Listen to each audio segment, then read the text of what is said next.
Today we're gonna make butterscotch cookies, only we're gonna make it a little bit faster than doing individual cookies. Your kids come home, they're like, Mom, I need 2 dozen cookies for school tomorrow. And you're like, oh my goodness. We don't always have time to do that. So what we're gonna do is the way I usually do it, is I put it in a cake pan, put them in the oven. After they're done, I cut them up into little bars. Makes it a lot faster and easier for me. I hope you enjoy this new little tip too.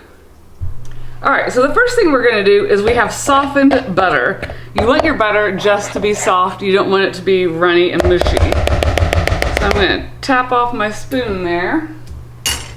Now we're gonna add our sugars. Here's our brown sugar. It is 3/4 cup brown sugar, 3/4 white sugar.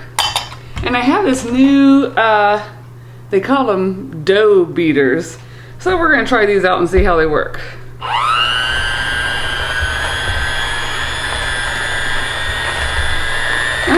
Not too bad. So I'm going to go ahead and continue beating this and I'll be right back. Alright, so I got that beat up a little bit. We're going to add our eggs. We're going to add 2 eggs. There we go. We're going to add a teaspoon of vanilla. Oops, a little extra there. Never hurt anybody. All right, so we got the vanilla. Now we're going to continue beating this, or blending it.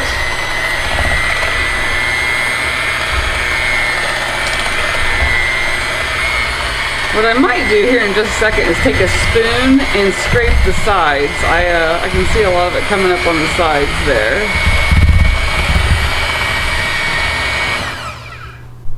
All right, now that I got that well beaten, I'm gonna add some of our dry ingredients. We need a 1/2 teaspoon of salt. And I use sea salt. I know it's supposed to be a little bit stronger salt, but we like it. Salt, and then a teaspoon of baking soda. And again, I always spread it around. And I know this will be still good. All right, after the baking soda, we're gonna add a 1/2 teaspoon of cinnamon.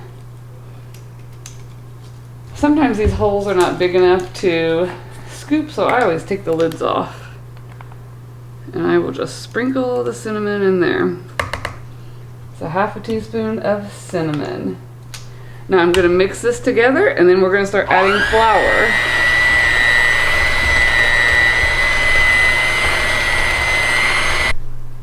All right, so I got that blended. Now we're gonna add a cup and 1/4 flour. Gonna add that just a little bit at a time. My bowl is a moving and a shaking on me. And I'm going to add a little bit more flour.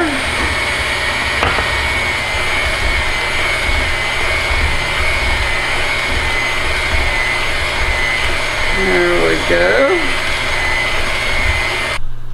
Alright, now that I got the flour somewhat incorporated, I'm going to start adding, it's 3 cups of oats. I'm going to start slowly adding the oats and I'll be mixing those in also. And again, you can just do a little bit at a time and then add some more. The beaters seem to be working out pretty well. Kind of cool. Definitely better than sitting there with a spoon the whole time, slowly stirring it.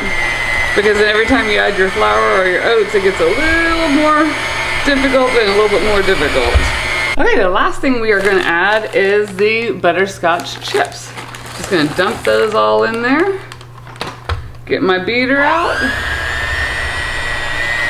And just, you can beat them in, which this beater is kind of like really gentle. Or you can just use a spoon or something just to fold them in. This isn't getting them in totally great, so I think I'm just going to use my spoon and I'm just going to fold them in real quick. See how stiff this batter is? I kind of like the beaters for getting this because the batter gets really tough after a bit. All right, now that I got all those in, all I'm gonna do is spread this at the bottom of the cake pan. Now, the tough part about this is spreading it because it's not a really, it's really thick.